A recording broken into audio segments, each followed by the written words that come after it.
Diabetic eyes, poor vision, very bad stuff, very bad stuff.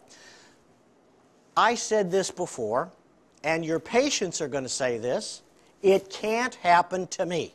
But I got news for you all, it's already happening. You know, even those of you who think it's not happening to you, it's probably happening to you. It's the #1 fastest growing disorder in this country, okay? And genetically, a lot of us are prone to it. Pretty much everybody, well, I was going to say pretty much everybody in this room, but I've obviously been told that you're not, so you don't have it. But we know people that have it. Okay, the only people who don't really get it are people who eat properly. They don't eat junk food. How many of us don't eat junk food? How many of our patients, okay, 1. Thank you. Ruined 2.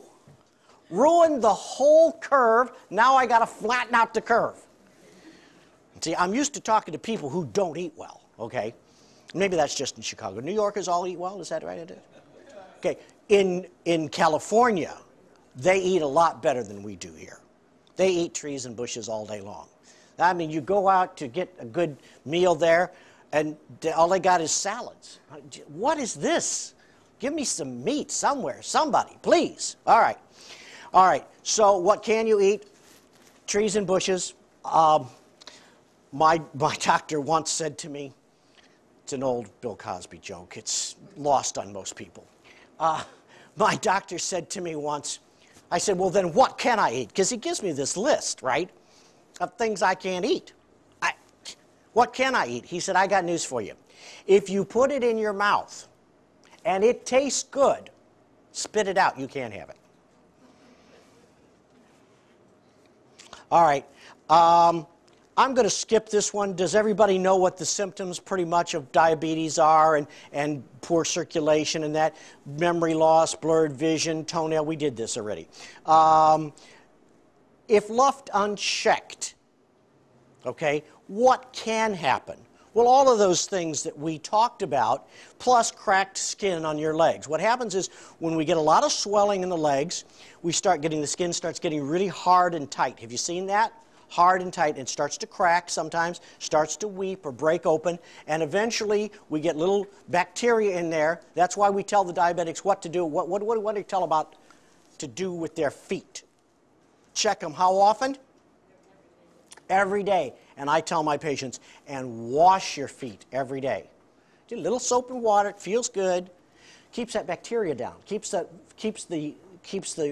all the different stuff that we don't want in there down, and it allows you to look at your feet to see, oh my goodness, I have a sore there.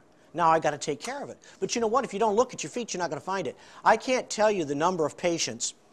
I've also done a lot of work with orthopedic supports and diabetic shoes and so on. I pull the sock off.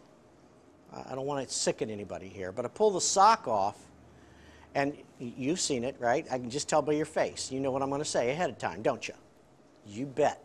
And here's this nasty, awful, weeping sores, nasty, smelly, god-awful stuff. They haven't had their socks off in weeks. You know, and they are covered with sores, okay?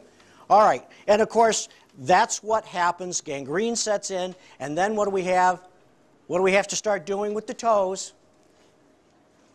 Snipping them off, right? One by one, whittling away, inch by inch, piece by piece, and blindness. But, of course, that can't happen to me. Because that's what your patients think. All right? Who gets neuropathy? We talked about this. People with poor circulation. This is the other thing. We didn't really talk about this much, but let's do it right now. Any peripheral arterial, peripheral vascular disease. Any, I don't say all, I say any, chemo patients.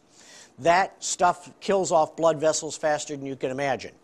And I'm sure some of you have already dealt with this. Patients with a long-standing injury to an area. They've had a foot crushed or a work comp injury or a personal injury. Dialysis patients. We see. I can tell you that virtually every dialysis patient I've ever talked to has some form or degree of neuropathy. And anyone who has been sitting for a long period of time, sedentary behavior, especially in these nursing homes. I've done a lot of work in nursing homes and independent care facilities. The minute we put a patient in a wheelchair, they're going to start having stasis ulcers. They're going to start having some sort of decreased circulation. We did that already. We did that already. I actually ended up blending a couple of things. Okay, so this is important. What happens if we don't take care of the neuropathy and get it under control? Because we have to, right? We have to get this thing under control. I tell patients, and I tell you, that you have to make your health care your top priority. How many times, welcome ladies, how many times have we seen patients that say, well, I'm too busy to take care of myself. I have to take care of my family. Do we ever hear that from ladies, especially women, moms? Yeah, they're the most self-sacrificing. I know my mother was. They sacrifice their health. They sacrifice their life. They'll sacrifice their feet for their family. And I tell them, listen, you can't afford to do that. You cannot afford to neglect your health because soon you won't be here and you won't be able to take care of your family. Types of neuropathy, best known and most commonly diabetes. We talked about that. Peripheral neuropathy, same thing, means away from the central of the heart, the toes and the fingers. Let's see, here we go.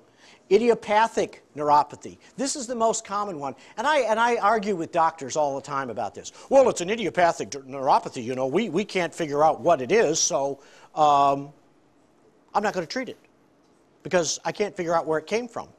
I say, I don't care where it came from, it's there. Treat it. It needs to be treated, yes? Any disagreement about that here, healthcare people? Okay. It means of unknown origin, or we don't know where it came from, but you got it. Okay, polyneuropathy means many places in the body, okay? And an autonomic neuropathy. This is one that's really, really not known by many people, including a lot of physicians and healthcare professionals. It means you've actually got dying off of nerves inside the body, and it can affect the internal organs, heart, stomach, bowel, and bladder. Oh my goodness, that's amazing. We did this already. Treatments. What are the standard treatments, by the way? Any of you do any of this? No? What's the standard treatment? Medications, mostly for pain, right? That's about all we can do. Neurontin sometimes, some of these other pain meds, even, and a lot of them, by the way, are narcotic-based, okay? So what's that do for our patients? That slows down the circulation even more, doesn't it? Okay, not good. Okay, some for nerve damage. There isn't much, like I said. Some of the anti-seizure medications, physical therapy for improved mobility and for increased blood flow. By the way, that's really good, and it is effective in some people. Okay, one of the biggest things that you want to tell patients who have neuropathy is walk. They can't, right? I mean, if they're lucky to walk from here to the door without pain, All right, standard procedures. Listen, the doctors say all the time, I'm seriously, just about 99% of the patients that we've ever talked to or looked at say the same thing. My doctors told me there was nothing they could do. Anybody ever hear that? Anybody ever hear that from their patients? Raise your hands. There's a prize later. Okay. There isn't really, but Huh? Okay, don't tell anybody. Okay. All right, so what I always ask people and patients, what would your life be like if your neuropathy went away? Somebody here who has neuropathy, raise your hand. Anybody? What would your life be like if it was gone? Would your life be better? What would it be worth to finally get rid of it?